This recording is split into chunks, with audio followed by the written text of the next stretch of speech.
Obviously, this could hit any of us at any time, and I think anything we can do to help each other has got to be good.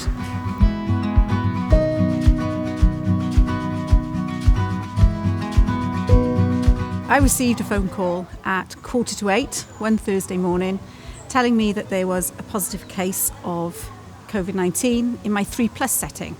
Very unexpected. After the initial panic almost, I then just went into the procedures of ensuring that parents were informed that they couldn't come into school, that staff were prevented from coming into school, and also contacting County Hall so that the track and trace could be contacted as soon as possible.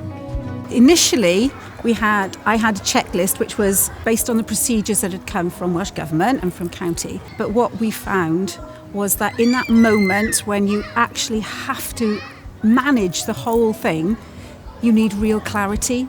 You just need bullet points to say this is what you do, which anybody could follow.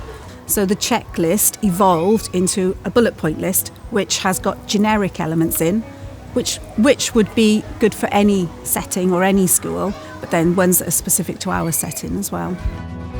Our children, just like us, have been through a roller coaster of changes over the last few months.